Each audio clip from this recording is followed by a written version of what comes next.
Hey guys, I'm so glad you came out to be at our 10th year celebration here at Destiny Christian Center, and we wanted to share some of the highlights of things that has happened over the last 10 years. In fact, I'm standing in front of the YMCA off of McQueen Smith Road that they had just built and where we actually birthed Destiny. In fact, this was our first service, showed up here in October of the year 2000, and we had 170 people for our launch. But it really didn't start then. It started a little bit before that with a vision in my heart to see lives get changed. See, I'd been pastoring for a few years, and I had fallen into a religious mode Sunday morning, Sunday night, Wednesday night, and wearing the suits and caught up in all the religious activity. And I realized I wasn't seeing lives get changed the way I wanted.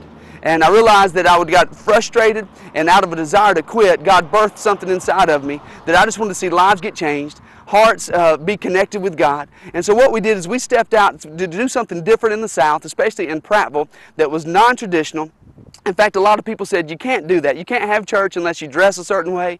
You can't have church in a YMCA. Nobody will show up. You can't have people of different cultures. You can't have black people and white people worshiping together. You can't have young people and older people doing that. And so all the negative stuff we heard, but we really felt like God put something in our heart.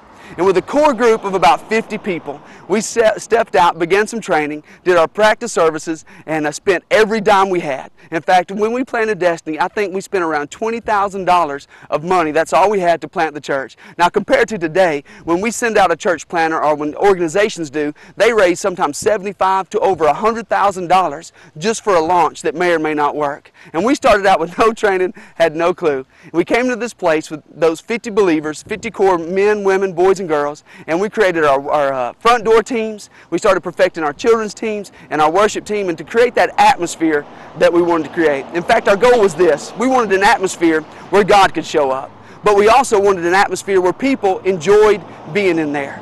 And over the years, I had gotten to the place where I would reach a lot of church people, and churches would mix up church people, but people that didn't know Christ. People that didn't follow Christ, they didn't want to be in that atmosphere. And it messed me up because I know this, that when you get in God's presence, no matter who you are, the feeling of love, the feeling of peace, the joy that He can give, it draws you to Him. And I realized that many times the problem wasn't what God was wanting to do in people's lives. It was how I had set up an atmosphere that misrepresented Him. So we changed that. And in October, we launched the church. 170 people showed up the first service. I thought Jesus was about to come back. Hadn't preached to that many people in years.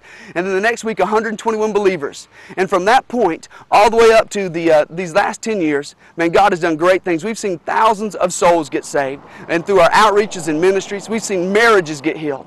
We've seen families come back together. We've seen young people get a fire and a passion, chase after Christ. We've helped church plants and sent out church planters. And not only that, we do so many different ministries. It's been an exciting time, and it's just been absolutely amazing. So what we want to do today is we're going to show you some of the clips of some of the things that we perfected and some of the things that we really messed up on, and just to feel some of the heart to get you connected for the last 10 years. So thank you for being here.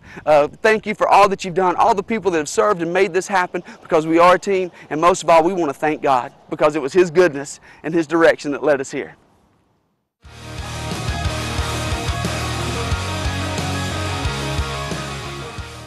Should I be scared? No, maybe something a little more from your era, the dance style.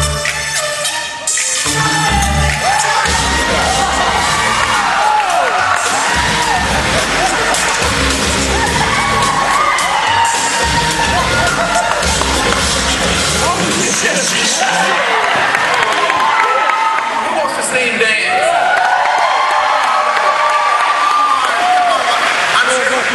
Can we get some music?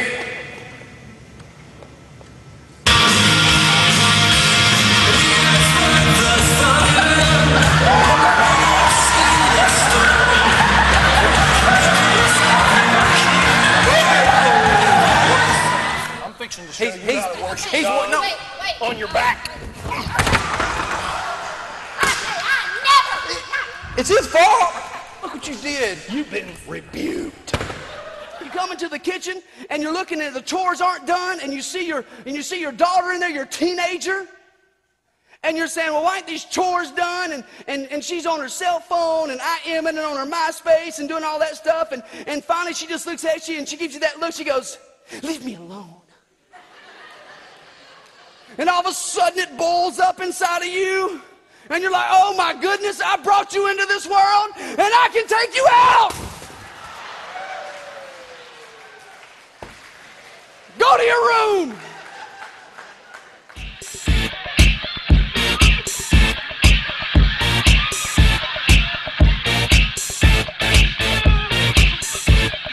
We're bringing muskets back. Yeah.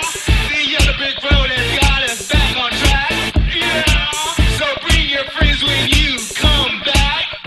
Yeah. 'Cause Destiny Christian Center's where it's at. Oh yeah. Break it down.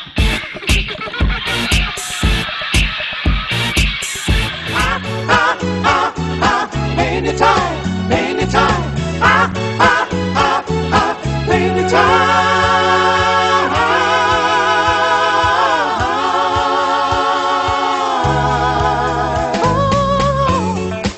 Yeah, hey, hombre, you speaking English? Come on now. Let's load up. Let's go cut some grass.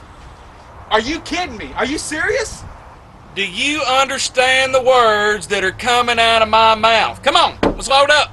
They're playing basketball. All around the world. It's game time, baby. Yeah, baby, yeah. Woo! March Madness! Get ready for March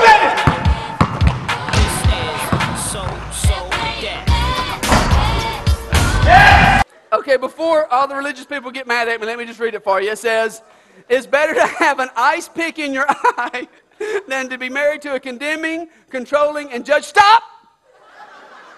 Airhead. It's airhead. You are some sinners in this place. What were y'all thinking? My way I speak Spanish is redneck Spanish. I put L in front of every word and it's just English with a southern accent loud. Like, L no. L no.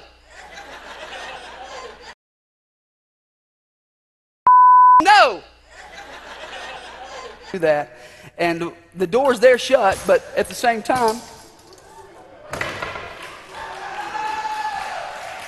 that's right.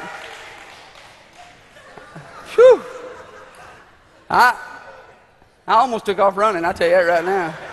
We'll be through so fast. I was about to say we're going to beat the Baptists to the buffet, but it ain't even Sunday. And so, I guess we're going to beat them to the bar. No, I'm kidding. I'm kidding. I'm kidding. I'm absolutely kidding.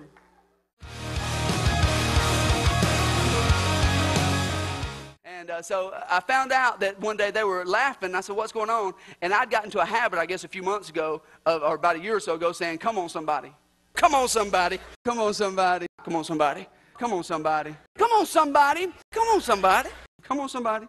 Now, come on, somebody. No, I'm kidding. Come on, somebody. Come on, somebody.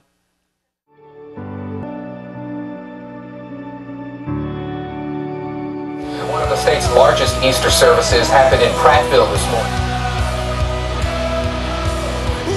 Destiny Christian Center hosted the mega service. Cause our God is risen. This is the second year they've held this mega service at the stadium. Organizers say the huge turnout was even more than expected, and they plan to do it all again next year. Everybody rising. You so the enemy could beat you up the rest of your life. God did not save you so you would have to be addicted to something the rest of your life. God did not save you that you would walk around with the same problems you had years ago. He didn't do that. God saved you and put his covenant name on you, and God said he redeems you from the pit. And I'm speaking faith over you. Some of you are battling, but I'm going to tell you, you're free. The Bible says when you know the truth and the truth gets in you, whom the Son sets free is free indeed. And you need to realize when you pray, stop thinking about what you're going through and start saying, God, I'm free. God, this pit. I'm unaware of these afflictions eclipsed by glory, and I realize just how beautiful you are and how great your affections are for me. Oh, how he loves us so.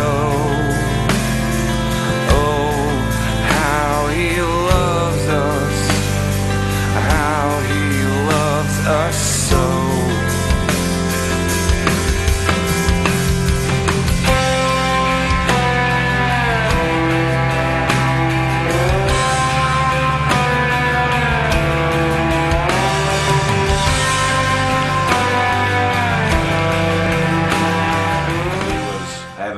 time in our marriage. We had divorce papers actually filed, and they was actually served to one another. And our daughter brought us back to the church, and through church and a lot of prayers, it restored our marriage. And now we put God first in our marriage, and everything's been working good. My doctor diagnosed me with chronic lymphomatic leukemia with T-cell involvement. I went through all the tests, and every test came back a little bit worse. And the morning that I was scheduled for my bone marrow, I knew that there was not cancer in my body. I had gone to Pastor Joey, Melanie, and Daisy for prayers, and through their faith, through my faith, I knew that God had healed me.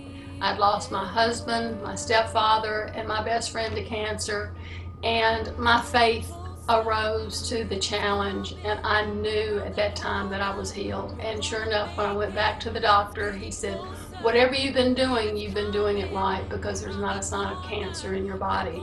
So the miracle. You see, church is not a place where we dress up and play a game. My God, it's a place where when you're going through an addiction, you can show up and somebody says, man, I got you covered. Call me. And if you get anything today, get this, God's got your back, and he uses the church to cover you. Things are yet to come and